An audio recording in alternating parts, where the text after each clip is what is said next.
Is recording now.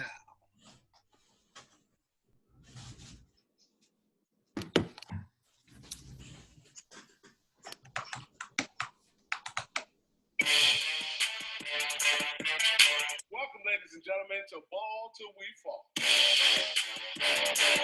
This is about sports, lifestyles, hip hop. First of all, our black athletes has been getting attacked. Colin Kaepernick is going to be the next Muhammad Ali. Plays up all night till 3:30, 4 in the morning. The afternoon game, the next day, and he lit the Bulls up for about 40. No pun intended. My opinion about the NCAA, they're the biggest pimp jackets. Flying in helicopters and shit. That costs money. So He tricking. But what's your line? it ain't tricking if you got it, but It ain't tricking if you got it. KD would destroy Michael Jordan if they play one-on-one. He would destroy. Mike can't stick KD. But no, see, that's what I'm saying. No, everybody's so brainwashed. Stop. Everybody's Martell. You trying to start some Michael shit. Jordan, how the hell is he going to stick a one-way ticket out of Chicago? That's what I'm saying. Everything that this thing represents, Ball Till We Fall, is a lifestyle. Remember, no matter what happens when they come for the car, save the radio. Ball till we fall.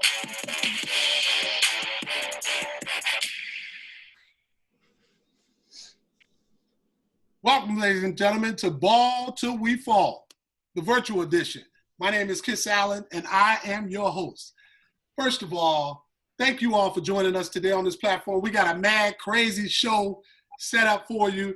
These guests are going to have us in stitches as long as drop mad knowledge. But before I go any further, I cannot go any further without acknowledging my main man, DJ Phil Easy. What's happening, Phil? What's up, man?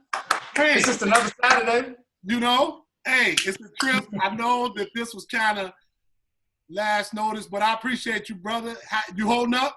Always good to be here, man. Yeah, I'm holding. That's what's up. In this new virtual world. Also got my main man Carlos on the show today. What's up, Carlos? I'm good. I just want to know how I can get my beard to look as good as Phil Easy's. That's what I'm trying to learn. That's why I'm here. You know, you just gotta leave the wall clippers in the shelf. That's all. The beer game is Good crazy. luck, brother. The beer game is crazy. Hey, brought to you by Shoot First, Ask Questions Later. Ball Till We Fall is a platform where we talk all things the culture, basketball, life, just in general. And we got tons to talk about. Big shout out to Julie Nash, State Farm, always showing us love. Thank you so much, Julie. But with no further ado, let's get our panelists in here today, starting their own podcast. A bunch of guys that I know that I've grown up with in this basketball dad's world. I want to start, give it up big time to Chicago basketball dads. Y'all give it up. Give it up. Don't make all that noise clapping. First we have, and we'll get into the particulars, but first we have my main man, Anthony, I call him Tony the Money Man Reeves. I wish. What's I up, wish. Tony?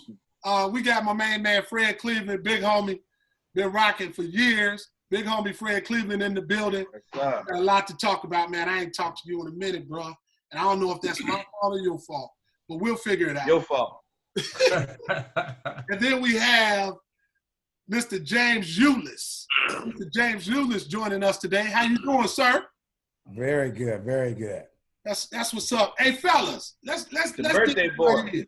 The birthday Yes, we got a birthday boy, James Eulis. It ain't just James Eulis, it's birthday boy, James Eulis. Wait a minute. Let's do that again, then. The birthday boy, James Eulis, today. Y'all give it up. Yes, sir. I got as we kind of work through this, I got some that's gonna help us out. Cause we normally in the studio, right, crew?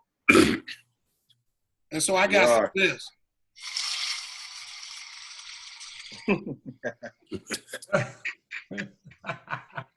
You got over there. You dropped what you had the boat? Just a little sound effect. Sounds like a slot machine over there. Hey, but with that said, fellas, first of all, guys, you can follow us on Ball Till We Fall TV. on Facebook. This show will be streaming live directly when we're done taping. With that said, fellas, talk to our audience a little bit about this change and how it feels, right? We're used to pulling up on games and flying all over the country and going to see our sons in particular, right? Start with you, Fred. I know you spent a lot of time. Talk a little bit about down where you go. What does it feel like y'all just kind of just chilling out? Well, usually about this time, I'm probably on my third AAU tournament right about now. Okay. Spent weekends, I can't remember spending a weekend, back-to-back weekends at home, probably the last 6-7 years. During this time of year. What about you, Tom? During this time of year. So Yeah, actually, what'd you say? Yeah, I feel like Fred. It's the first time in a while I had, being in the house and not going back to back AAU, leaving. I mean, it was at points I didn't even unpack my bag. I come in knowing that we have 3 or 4 more days to get right back on the road to the next city for the AAU. I remember those days, and then James, I know you go in a few different directions. How does it feel kind of right now to just be at the crib, and what are you doing to keep those boys sharp in terms of both mentally and physically? Yeah, so similar to them, last year at this time, I think we may have been in Atlanta, but AAU's been a big part of my spring over the last 8 or 9 years, and even going to the Final Four. Obviously, Tyler playing in it, but I traveled to the Final Four consistently just to be in the atmosphere and really connect with some people in the basketball world. But right now, Tyler's actually rehabbing out in Phoenix, so he's getting daily physical therapy, working on strength, working on flexibility, and obviously as he continues to heal, he'll be on the court.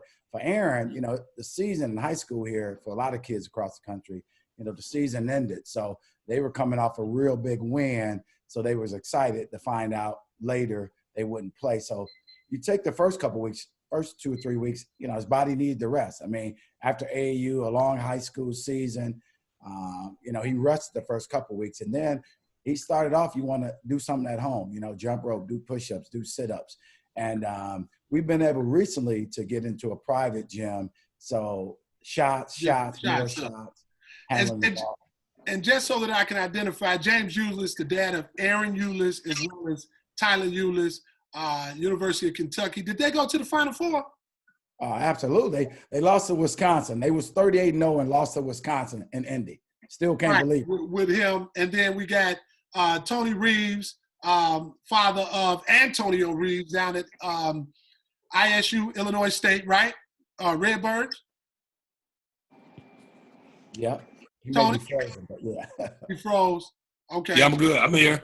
And then we got my main man, Fred Cleveland, big homie, the father of Fred Cleveland Jr. down at North Carolina A&T, right? One of the largest historical black colleges in the country, right? What is little Fred doing to stay sharp, man?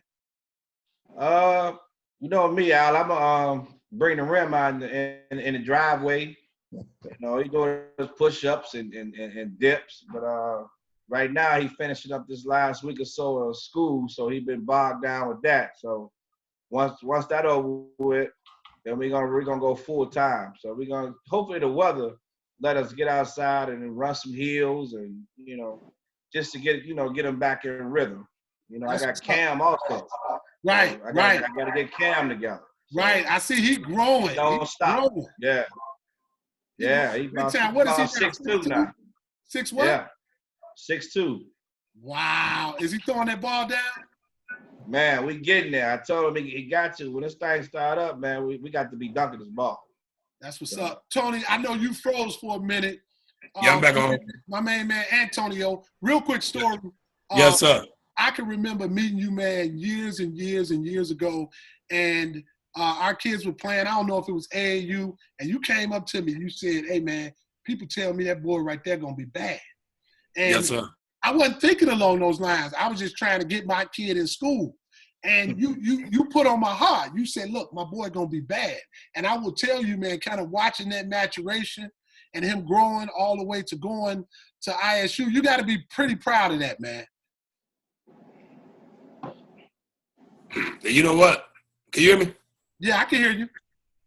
I don't know what happened. This thing froze on me, man. That's why I'm saying I'm gonna have to get off and Keep get talking. We can hear you. We can hear you. I didn't hear you. I didn't hear it. Go ahead and repeat that again. I said, I told a story about when you and I met. You talked Met about each your other. son, and now that he's gone ahead and enrolled in ISU, and I've seen him. He playing a ton, knocking down some big shots. Yeah. That can make you feel good, man. Yeah, like you said, it was a struggle, man. It was a long road. That's the reason of we having this podcast about Chicago dads, because we want to let people know how the journey, basically the journey of each one of the dads that we are featuring on the show, what route and what journey we had to go down to. So it like now Tony out doing push-ups like he said, the rest of the kids, and you were running the track. That's the most thing we can do quarantine. But like I said, yeah, that's about it. That's what's up. You perfect segue into my next segment. We talk about the highs. We see the demo tapes on Facebook and on Instagram, but talk about some of the struggles. James, you in particular. I saw Tyler in the beginning. I was like, who, what, huh? And he just continued to amaze me. But talk about some of the, not necessarily struggles, but some of the work that went into getting them to that point. Yeah, so I think anything that's worth having, I think as you get through a journey, sometimes people that met him later as he got to Kentucky and stuff, to understand that when you starting off, obviously you can have a dream for your son or whatever, but he's got to be committed to it. Tyler always was tough in basketball, always a great athlete. He's a 5-time national champ in track, played quarterback. So he's always been a real good athlete, but basketball was his love, big Iverson fan. He was always small, though, always small, the littlest guy on the court. So to me, the struggle there is, he couldn't take plays off. He had to outwork the 6-foot guy when he was younger, or the 6'5" guy as he was guarding as he gets older. So he always put in a lot of work. But honestly, he always knew he would be a pro. Like he wrote a paper in 5th grade where he talked about he wanted to be a pro basketball player. So he committed to getting up early. He got up early during his high school season. Real early in the morning. He got me up because I told him, I'm not getting you up at 5:30 to struggle with you. I'll get up for work, but you need to get up because you're trying to be a pro. So I think early on, obviously, being in Chicago, obviously there's a lot of kids, a lot of players, there are a lot of great players, but he had to prove himself. And so I don't consider that a struggle. I would rather not have it any other way. He was able to prove how great of a player he was. And then obviously, but always his size. Even when he went to Kentucky, people thought he wouldn't play. But he always knew he would play. Yes. Always knew he would play, not being arrogant, but just if you really watch Tyler play, he's special on the court. And again, you may not see the work he put in, but I can tell you he put the work in to get where he is. So I think like anyone else, there's struggles, but it's more around the athlete. As a parent, I just got to get him to the right places, teach him what it takes to work hard work. And Aaron coming behind Tyler, Tyler had all that success in the state, top 3 2 straight years in Mr. Basketball, 2,200 points, lead 8 appearances. He was the talk of the town. Aaron got to follow that now. But Aaron, again, quiet, reserved, put a lot of work in.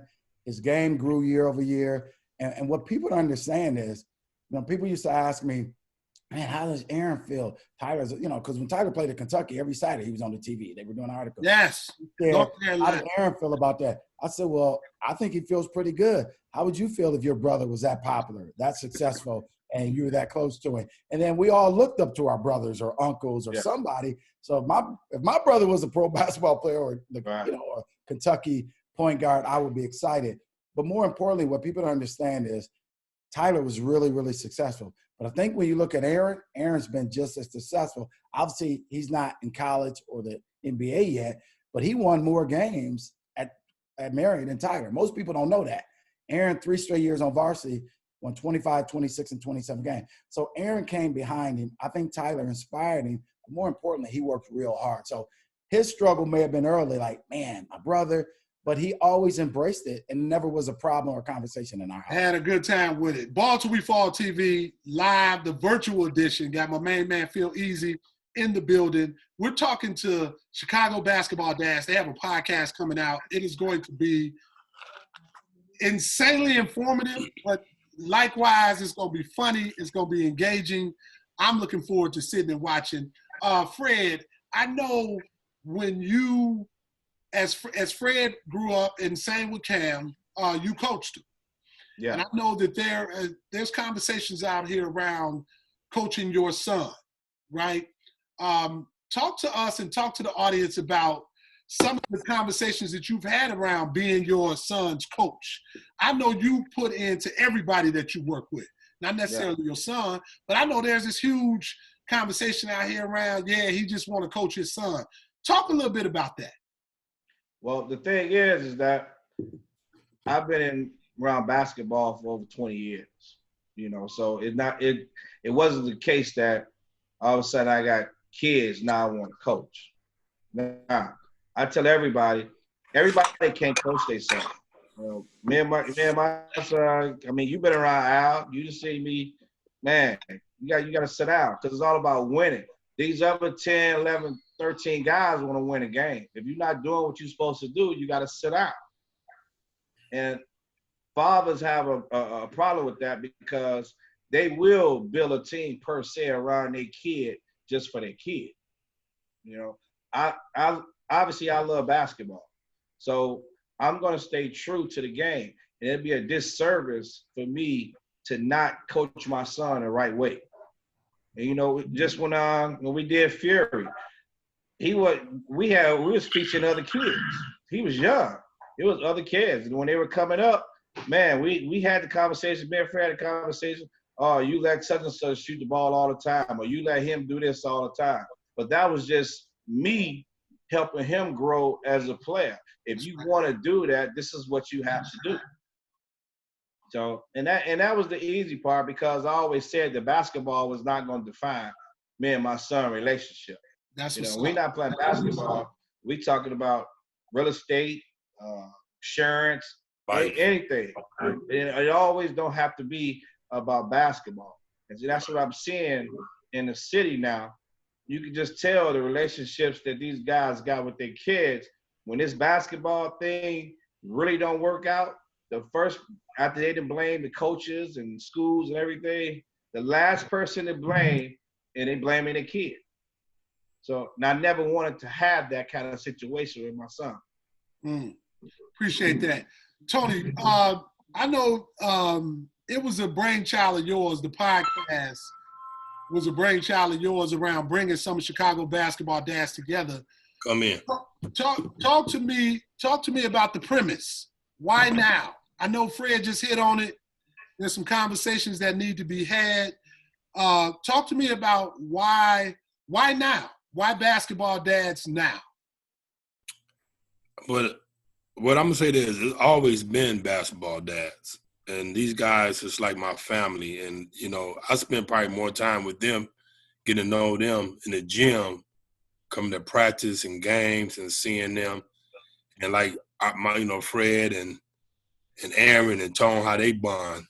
So we actually start called it the Breakfast Club. We'll call each other every morning, and it'd be about 7 or 8 of us on the phone, and we cracking jokes and talking about games for yesterday and how good Aaron played and how good Fred did and how good little Tone did. So, I was like, man, it's things that we said, like, this is funny, man. This is like a show, man. I think people need to hear this, of the positive things and some of the negative things that's going on in the world with basketball and AAU and high school ball and even in grammar school and how strong it is. So, I said, man, let's get a show called Chicago Basketball Dad. So we just don't want to do it just in Illinois, Chicago, Illinois. We want to extend it all over the country. So, we want to get the younger dads that are strong and positive with their kids and show them the way, or try to teach them, through the things, the negative and the positive things of growing up, raising your kid up and going through this basketball. Because like I said, it ain't a struggle, but it's tough because you got to deal with different type of coaches, different type of men, different type of players, men, fathers that think their kids better than other kids. Like he said, blaming the coach instead of talking that conversation with your son on the way home from the game and telling him what he didn't do right to help win the game. Not why you didn't score 30 points, why you didn't do this to help win the game. So, it's funny, man. I if I could share real quick, I was one of those, looking back, man, I was one of those helicopter dads. Played some Division II basketball, did pretty well, had a pretty quality relationship within the city with dads and so forth. Had a 6'5" son that, quite honestly, didn't step back enough to allow him to be coached outside of great dad. I feel like I'm a great dad. I'm a horrible coach. And so I can openly tell you that the mistakes I made were not allowing him just to get into another guy and let him coach him through the game of basketball, and understanding the difference between that was the coach and I'm the father. I want to do it both. And so hopefully there are cats that are listening and that will tune into your show that will learn, right? Because I know in my heart that I had a Division I kid, right? 6'5", long, will run through the wall for you, perfect attitude. But if I had to look at the common denominator as to why my son didn't absolutely maturate to where he should be, it was me. Now, don't get me wrong, turned out a great kid. Still working in basketball, working on the high-level Division I from a manager perspective, from a film director perspective, been at Xavier down in Cincinnati, University of Missouri, working with Kwanzaa now. But I bet if I had to do it all over again, my son would want to be on that court. And so the part that I would share just in listening to you guys is, from fathers that are listening, we need to stop meddling, and we need to find someone that we trust, that we trust, good, bad, or indifferent, and allow them to guide that part of that boy's life. Ball Till We Fall TV, shouts out to my girl, Julie Nash, State Farm. Phil, how you doing, man? Man, I'm good. Good. So you've listened so far. What you got going on? Man, I'm doing a lot of production, and like right now I'm just kind of in a lot of revision mode. It's really good to hear these stories. My son is a freshman, and he's not really into sports, but he played baseball, he played a little flag football, and I remember there's this point when kids are doing pretty good, and every dad there is looking at him like, my kid can go all the way. My kid can go all the way. My kid can do this. And then as you get older, reality kind of sets in, about just how good your kid is. But I saw it in the baseball, Pony League, Mustang League. Parents were just obsessive about their kids and about every call. And it's just like, man, you just got to take a step back, because the kid you shouldn't be a part of the equation when he's on the court.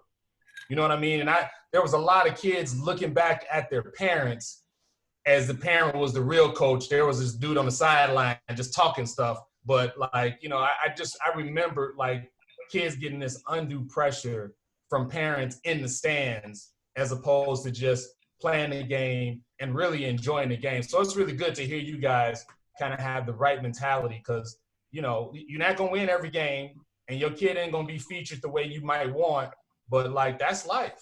So it's good to see that you guys had success with your kids, but you kind of raised them the right way. I remember hearing how Venus and Serena Williams' dad used to keep them away from tennis. He used to keep them away from tennis, so they wanted tennis really bad. Because I think the biggest thing with a lot of kids, sometimes they can just get burned out. And this new era, the seasons never stop. There's the school season, and then there's the off season and the travel league. And, kids can get burned out real quick these days. So it's good to hear dads with some common sense talking about how they raise their kids. My main man, Phil Easy. Shoot first, ask questions later. Great production company that help us out. James, when we think about the state of basketball right now, I know Aaron is finishing up. Are we in good hands? Are we in good hands in terms of the state of Illinois and the way that the basketball is going right now? Well, so first of all, that's a great question. So I think that's where some of this work came from, and we were inspired to try to tell their story. I get people all the time that may call me or even newspaper reporters that say, why don't they ask you about the process? I think it comes back to, I think, yes, we are or we can be. It just depends on, I think fathers and parents have a lot to do with your kid's success. But I think back to you talking about the process, a lot of people just don't trust the process. Like, again, if your son, if you got a coach, right? I don't coach high school basketball. Do I know about basketball? Yes. But I have a high school coach that, to me, did a damn good job with Tyler and Aaron, right? And does a good job with a lot of other kids. We don't want to trust the process. So trust the process and allow the coach to be the coach. Same with the referees. I'm at a high school game. Some schools and some players and some parents, the time they lose, is the coach's fault or the ref's fault. I can tell you, at Marion, both Tyler and Aaron, ain't no referee never lost a game for us. And I'm just being honest with that. Have they made a bad call or two? Absolutely. Has a coach, I love Coach Taylor. He's done great. He's won. So if you look at the numbers, he's won. So he's a pretty good coach. But he's never really lost the game for us. Maybe there was a game or two he could have made some different adjustments or whatever. But he did a lot of great things. I think you put it on the kids. And if your kid's going to be a great player, he's going to be Division I, Division II, whatever, you have to trust the process. They will find it. For me, part of my thing was we live out in the suburbs. Obviously, I've worked in the city. My son played for Main Street, so they around city kids, whatever. There's kids that live out here that play in the city. So a lot of that I don't get into, city better than suburban. I don't get into that. If your son can play, he can play, no matter where he lives. Because I chose to live here. They didn't. I mean, you know what I mean? They chose. But I think we really got to sit back and let the kids play. Like even the transferring. To me, I let my sons go to the same high school because to me, it really didn't matter where Tyler or Aaron went. They're going to be who they are. Could Tyler went to Whitney Young and won a national championship with Jaleel, Miles, Paul? Absolutely, right? Isn't Whitney Young historic? Yes. But you know what?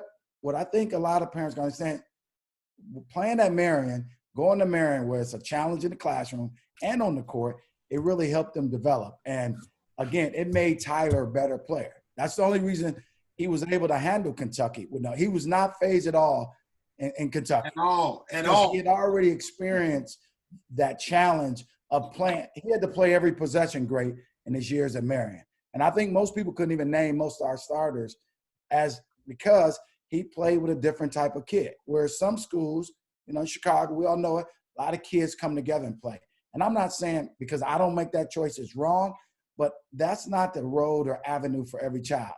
What I see here, the positive, the great thing I see, most of the guys I know in Chicago, other than, working for Nike, working for Sears, I met a lot of people through that. But I met Fred, Tony, a lot of these dads through their kids in basketball. We'd be in the same gym. We'd be at AAU tournament. So for me, that's great because you see man with child, right? And we know that's not how it's portrayed across America. But all these guys I deal with, I'm on a group text with, I talk to, I hang out, they're all around their sons and stuff. So I just think that we got to understand, not just because Fred took his kid to Leo or Tony just went to Phoenix and came back to Chicago, that don't mean that's right for Aaron, but doesn't mean like it's wrong for Antonio.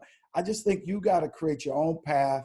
And if all else fails, just trust the process and send your son to a school and let him or her develop. Figure it out. I don't see a lot of that. So, yes, it could be. But to your point, parents and dads, we got to let the process play out and trust the guy they got in charge. That's it. I appreciate that, James. I think he hit on something interesting, Tone. He talked about, and real quick, Tone and I became really close. I was in a gym one day, and I was sitting there. We were watching some basketball, and I'm going to tell this story. I was watching some basketball, and I found an envelope. And I thought I was super slick. I found an envelope, and I threw it in my pocket, and I sat for about an hour. Nobody said anything. I went outside in the parking lot. I hung out with the fellas, still had the envelope in my pocket. Nobody said anything. So in my mind, I'm cool. I go, I pray, I call my mama. True story. I call my mama. I call a few other people that I really trust. Like, look, I found this envelope. I was in a gym full of people. Do I start calling people to ask who money it is? Back up, I opened the envelope. That's when the new $100 bill came out. It was quite a bit of money in there. And so I got a call. Strange number, I got a call. And the voice on the other line was a little panicked. It was like, Al, hey man, I was just in the gym with you a couple hours ago. Now, any chance that you see an envelope? And all I said was, where you at? Yeah. I said, where you at? And Yeah. Tone said, man, you got my money? I said, where you at? And Tone and I met up, and we've been kind of rocking. We were rocking before that.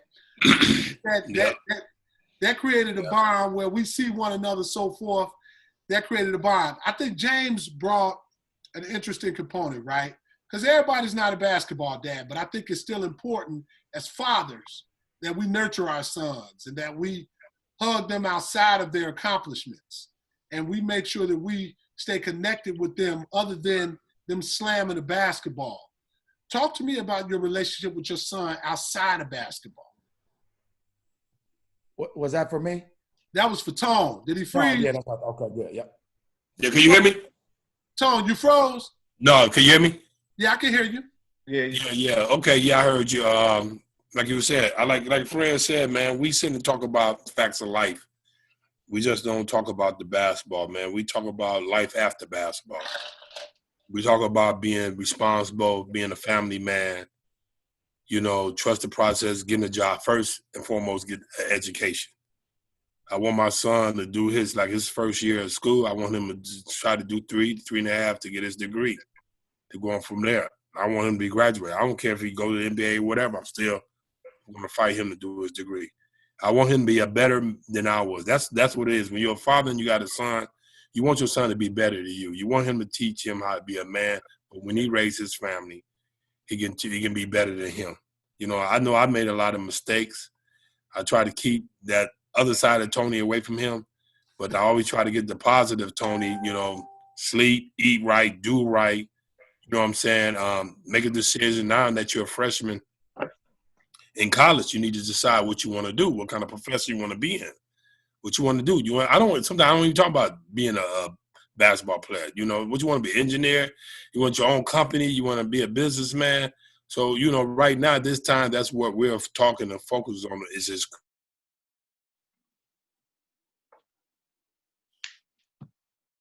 Man, you got to cut out all that RCN internet. Ooh, no disrespect to RCN. Y'all may be one of my sponsors one day. I appreciate you. Tone, you with me? He's just smiling. Right. Can you hear me now? Yeah, we can hear you. Houston. Can you hear me, Houston? Houston, yes. I'm going down. Yes. But yeah, that's about to wrap it up about, you know, the facts of life and just being strong and being a strong black man in this world. You know what I mean? That's it. You have to be it. Go ahead. No, I was like, you hit on a couple of points, right? And we got a couple more questions. I appreciate you, brothers. Basketball dads, Chicago basketball dads. Check Facebook, check Instagram. Those updates will start coming when you can tune in. Dads across the city, you need to be running to get in line to be on this show because all of the stories need to be heard, right? Yes, sir. And I'm sure there are a myriad of stories that need to be heard. This is an excellent platform. We appreciate you guys coming on Ball Till We Fall TV. It's interesting, right? Because when you think about life, we talked about basketball. We talked about relationships. We talked about what are we as dads? Are there other kids other than athletes in your home? That's for any of you all. Are we fathering any other kids other than kids that are athletes? And if not, still on this platform, what are your thoughts around just fathering in general, right? Talk to me a little bit about that. Fred.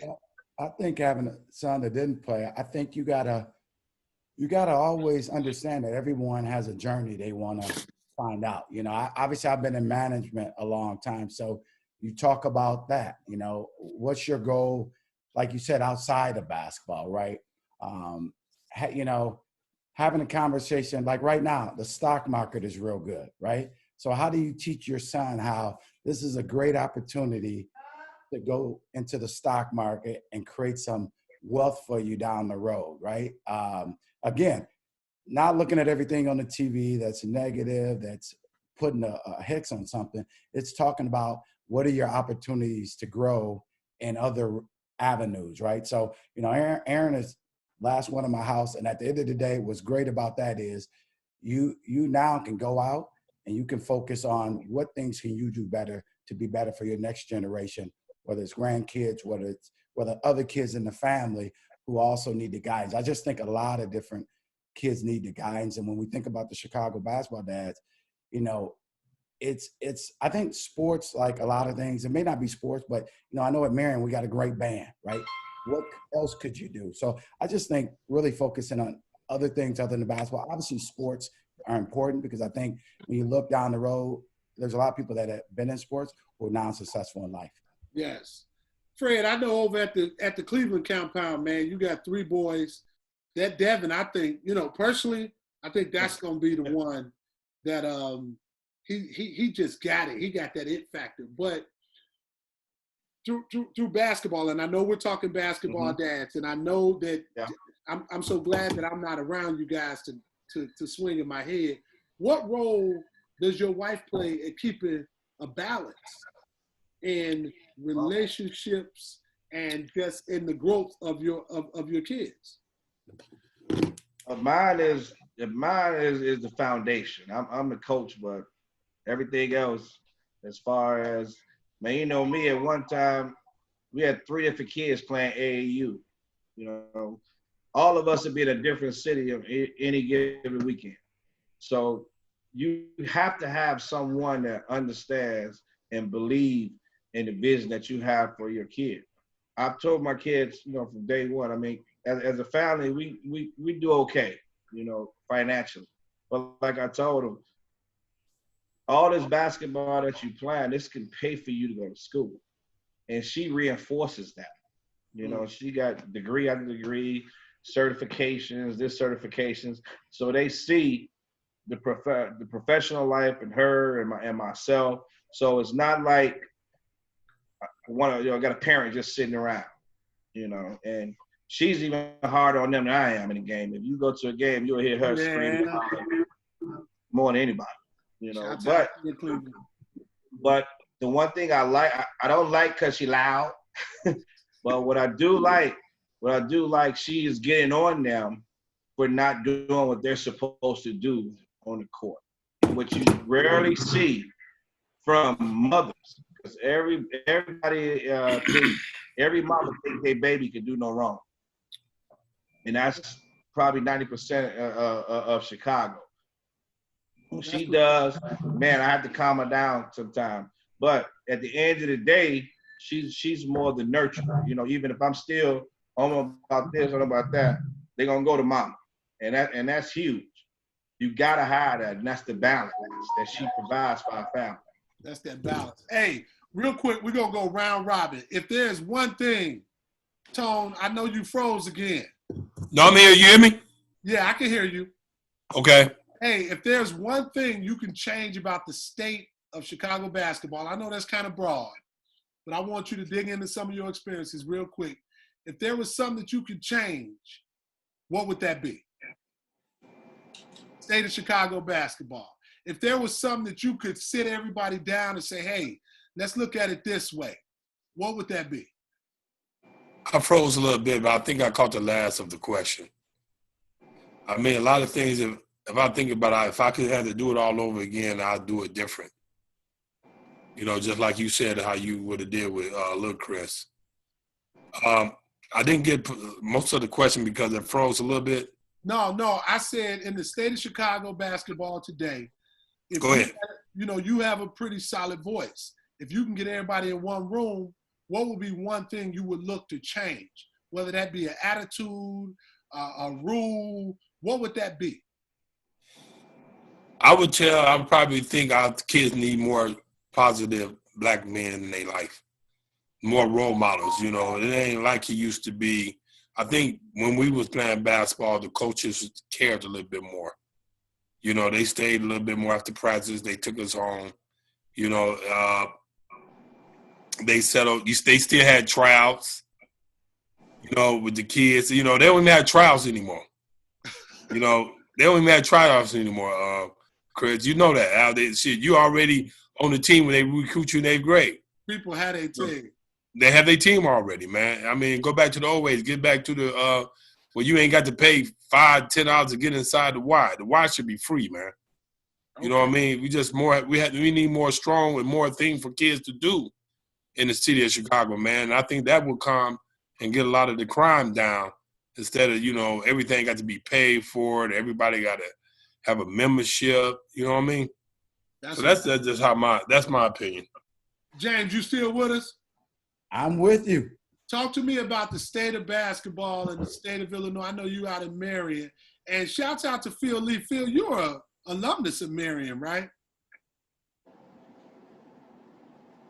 Phil, you on mute. Phil, you on mute. Oh, sorry about that. Yeah, I went to Marion too, and it was so funny. I moved back to Flossmoor in 2012, and everybody's like, man, you got to see this kid, man. This kid, Tyler Eulis.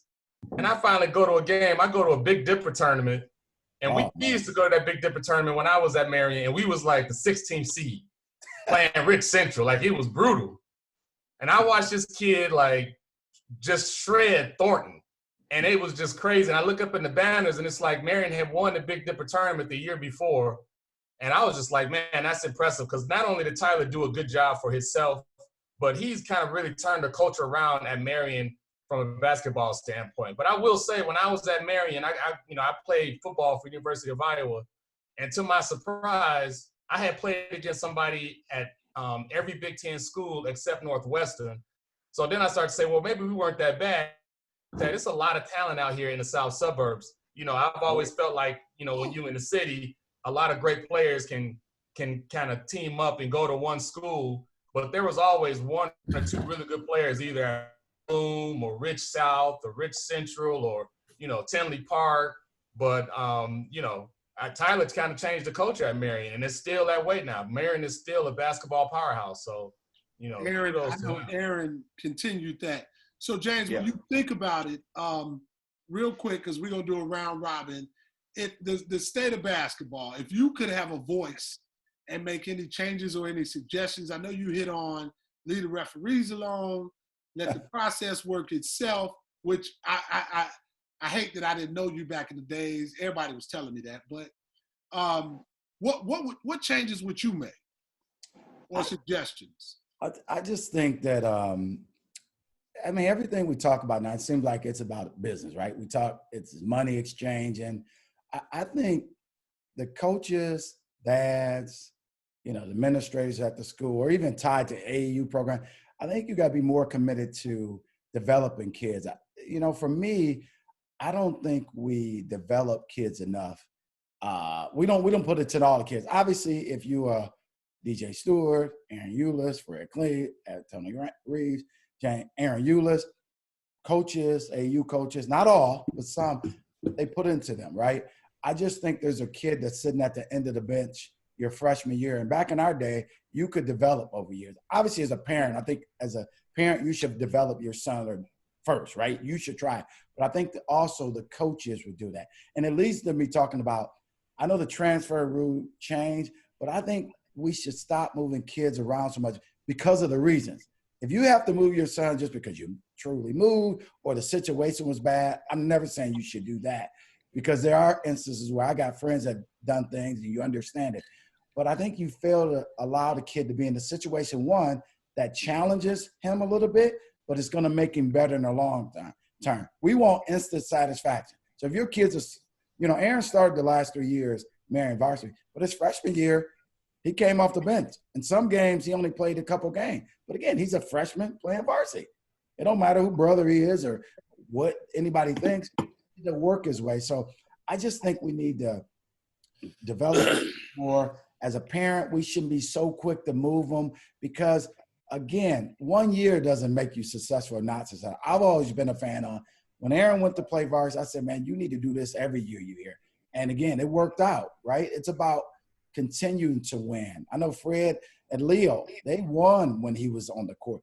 You know, Antonio comes back to Simeon. Simeon's a powerhouse. So I go, Yes. he created an environment where, you know, they won. They got to the Super Session. So I think we just need to slow down a little bit, allow the kids to develop, because what we're doing is we're giving them the impression that it's this easy in life. So when things go wrong at a job, a lot of us then worked a lot of jobs where you feel like you wasn't making enough, or maybe you didn't have enough time off, or it was just, you just had to work a job you didn't want, but we couldn't leave because we had to feed our family. So you're teaching men to run out when things get tough. And I think we need to slow that down a little bit. And again, allow them to work through some tough times, right? So that would be my thought. I think that's an excellent thought. And I'm going to come to you, Fred, and then we're going to finish up. At some point, Tone, I know you need to grab some of these coaches and bring them on, right? Oh, yeah. The Rob Smiths, That's the plan. the Irvins, you know, and sit them down. Mike Oliver. Yes, sir. Fred, talk to me about changes. You sitting at the head of the table. The podium is yours.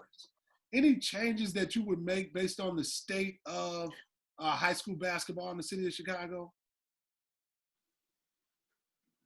Well, in the city, the one thing that I like that the East Coast do, like New York and Jersey, is that, you know, James may feel different, but city, public schools and private schools, I think they should have a chance to play for city also, because it's some good Catholic schools out here, good programs. Yeah.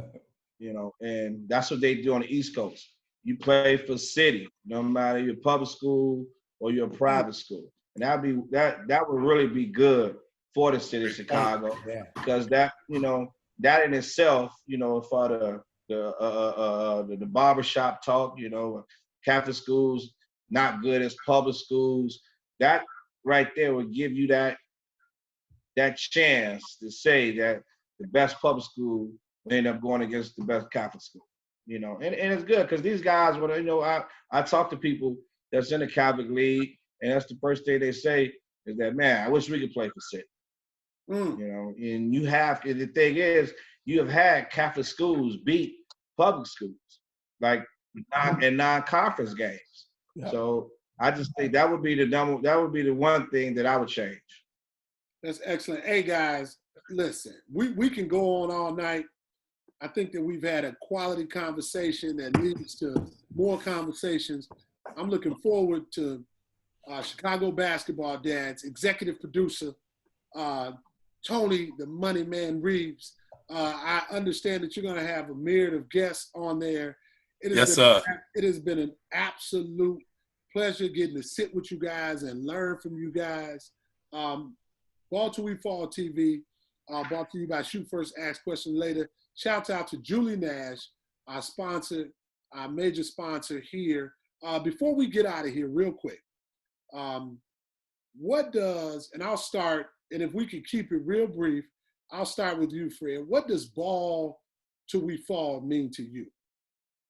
Ball till you fall means you play as long as your knees allow you to play. That's it. Your knees, your back. Once they start to go, it's time to get that thing up. It's time to go. James. Yeah, it's time to give it up. James, what does Ball Till We Fall mean to you?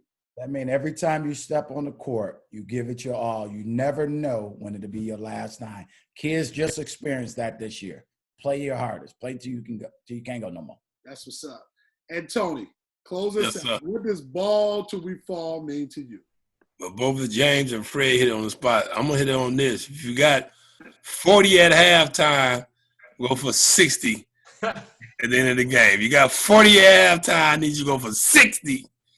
And then I need you to have 60. Ball Till We Fall TV, our first virtual edition. I've been your host on behalf of my main man, Phil Easy, DJ Phil Easy, my main man, Carlos, doing it way big, stepping in. We want to thank Chicago Basketball Dads. Look forward to your podcast. My name is Kiss Allen. I've been your host. And always imparting, remember, fly low, avoid the radar. And remember, no matter what happens when they come for the car, save the radio. Good Hey, stuff. Chris, can I say this? I want to say this, that our first show is going to come on this Monday at 7 o'clock. And we're going to do it on Facebook Live. We'll start off with it at 7 o'clock this Monday evening. Okay. Yes, I was sir. remiss.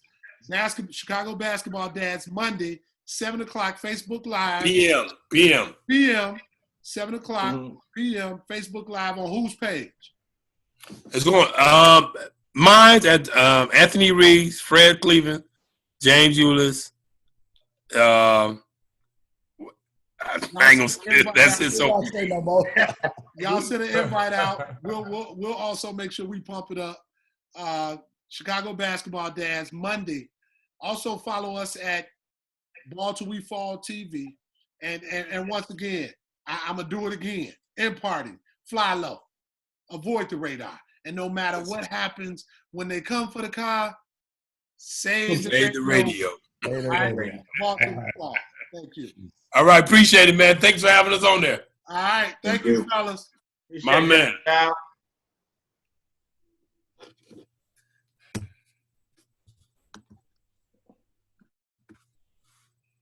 There we go.